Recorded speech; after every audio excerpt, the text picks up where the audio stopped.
Muito bom dia, meus irmãos, minhas irmãs. Deus os abençoe ricamente. Temos nos esforçado, procurado viver uma vida pia e reta, conforme nos é ensinado, através das Escrituras, que nós devemos procurar ter uma vida ordenada, pia, procurando fazer o bem e, na medida do possível, sendo possível, termos paz com todos os homens, com todas as pessoas com as quais nos relacionamos. Portanto, nós devemos buscar de Deus o pleno conhecimento de como agradar a Deus em primeiro lugar e naquilo que não fere a sua vida em nós, o Espírito Santo, também procurarmos ser agradáveis, justos e honestos para com todos.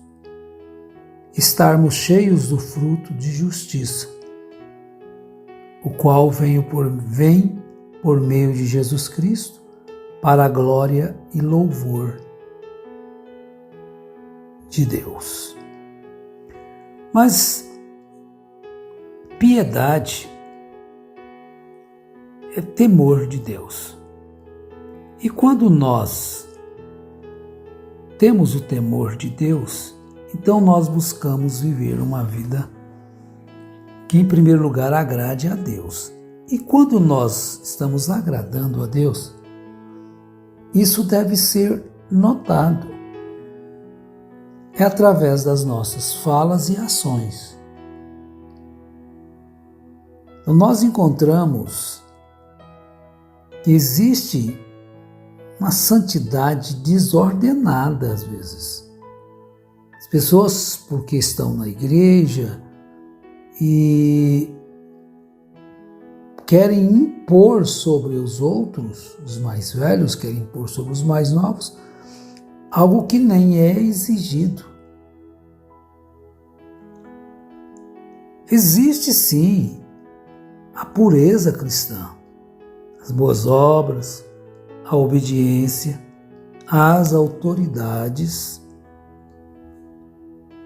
a Deus. O cristão que quer viver segundo a piedade, ele observa a sua vida de acordo com a palavra. Paulo, quando ele escreveu a sua primeira carta a Timóteo, no capítulo 1, ele diz assim: exorto, pois, antes de tudo, que se façam súplicas, orações, intercessões e ações de graças por todos os homens. E no versículo 2 ele continua: pelos reis e por todos os que exercem a autoridade, para que tenhamos uma vida tranquila e sossegada em toda piedade e honestidade. A gente percebe que esta vida tranquila e sossegada, a todo tempo ela é perturbada por notícias verdadeiras e falsas. Porque as falsas se parecem ou se fazem passar por verdadeiras. Então há uma guerra entre a verdade e a mentira que levam as pessoas a estarem turbadas em o que devem fazer. Mas a palavra nos diz exatamente o que devemos fazer. Suplicar, orar, interceder e termos ações de graças por todos os homens. homens que estão no poder. É o que Paulo está dizendo no versículo 2, pelos reis e por todos os que exercem a autoridade. Quando nós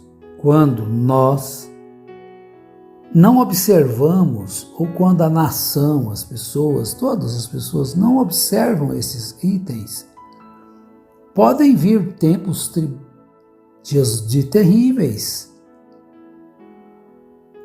sobre a nação. Então, isso que conselho que Paulo está dando é só um conselho, é uma exortação. Nós devemos fazer isto. Às vezes você vê as pessoas que dizem que amam a Deus, vão às igrejas, diz que lê a Bíblia, mas não pratica nada que a Bíblia diz. Não é próprio para o cristão participar de motins, de badernas. Não importa qual seja a causa que aquilo está defendendo. Não é próprio do cristão estar metido naquilo, estar envolvido naquelas confusões. Chama-se badernas. Você deve procurar viver uma vida em paz, tranquila, e não sair caçando confusão. E no meio da confusão, então, aquilo ali se torna, às vezes, uma transgressão à lei de Deus. Então, o nome de Deus é invocado em vão, milhares, centenas de milhares de vezes, num só momento, por muitas pessoas. O que Deus quer é que nós obedeçamos às suas instruções e não que venhamos a praticar atos que são criados por espíritos errados, infernais. Então, lê, diz que lê a Bíblia, diz que lê, não pode dizer que lê, e nem dizer que não lê, mas podemos dizer que não obedecem, que não praticam, quando deveríamos estar em casa ou no nosso trabalho, estamos deixando nossos deveres para estar metidos em coisas que não diz respeito a nós e nem a Deus. Então, Paulo diz para Timóteo, ainda no capítulo 6, para que ele fugisse destas coisas e seguisse a justiça, a piedade, a fé, o amor, a paciência, a mansidão. Mas tu, ó homem de Deus, foge destas coisas. Teria um outro conselho para se dar quando o mundo está um mar revolto? Então se faz aqueles multidões de gente e o nome de Deus é invocado ali em vão milhares e milhares de vezes. E uma pessoa que diz que lê a Bíblia, conhece a Bíblia, estar metido naquilo ali, pensando que está fazendo a vontade de Deus, está faltando entendimento no que é compreender e praticar a vontade de Deus. Então não vá nesses ajuntamentos, porque quando as coisas derem errado, você também estará pagando por um preço e sem saber nem porquê e nem para quê. Então Paulo fala sobre as fábulas profanas e de velhas e diz para Timóteo exercitar-se a si mesmo na piedade. Porque a piedade é o temor de Deus. Então quando você tem isso na sua vida, esse temor de Deus em você, você compreende e entende as Escrituras e conhece onde é o seu lugar, o que fazer, como fazer. E estar em paz com o seu coração, não revoltas, não revoltado, não turbado. Foge destas coisas que turbam o coração. estas revoltas, estas insatisfações, um povo insatisfeito com tudo. Busque a satisfação para o seu interior, para o seu coração, a sua alma. Que quando você tiver alcançado esta satisfação que é ter Cristo, então as outras coisas são secundárias. Satisfação é ter a Cristo. Não há maior prazer já visto. Então tudo que sobrevém, tudo que acontece, te leva a aproximar-se mais deste Cristo, deste amor. Isso é maravilhoso. Então a Bíblia nos ensina como nós devemos proceder em todas e quaisquer situações da vida que se ofereça ou que se apareça na nossa frente. E agora, Senhor? E agora, Jesus? As coisas estão difíceis.